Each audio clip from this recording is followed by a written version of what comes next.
Okay, so like I said, I'm actually not Whitney. She is my co-worker, and she's here. When we came the first time, she is not able to be here today because she and I both did something different than most people did with our grants. We actually wrote them for field trips because we felt that in our area it was more important for them to have a learning experience outside of the classroom due to the poverty situation. So she is not here today. This is the wrong one? Yeah. She's not here today because her field trip was actually today. So in order to receive the grant, somebody has to present for herself today. Since I was going to be here for mine anyway, that's me. So you might see me later.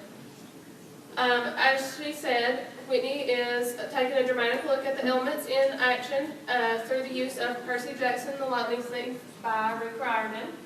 This fourth grade students not only read the book in English and talked about the literary elements, but at the same time they were reading it in their language arts classroom as part of that curriculum as well. So this was a cross-curricular look at the elements in literature and drama. And Whitney and I both, we're kind of split. We do multiple things. She not only teaches their language arts, but she also teaches Arts and Humanities.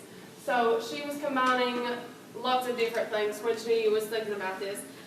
So today they are on their field trip, and if you want to change to the next slide, they are at EKU Center for the Arts today, and they're attending the play for Percy Jackson and the Lightning Thief.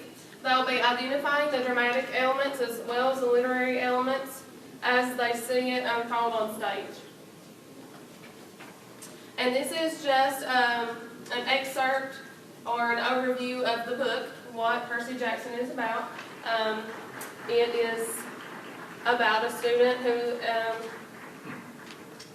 learns that he is actually a demigod, and he is basically fulfilling his destiny.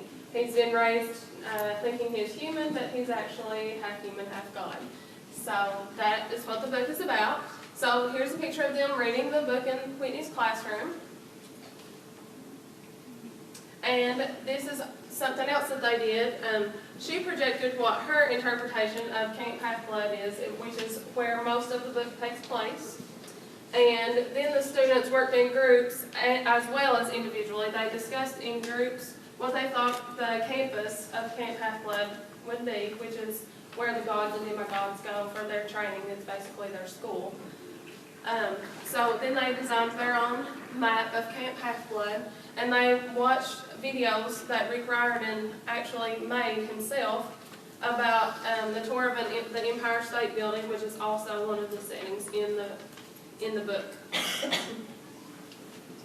And these are the Arts and Humanities core content that this supports. They observe and perform dramatic works created to fulfill a variety of purposes. The students understand that the arts play a role in the creation and defining of cultures and building civilization, and understand the elements of music, dance, and drama, and that they are intentionally applied in creating works and performing.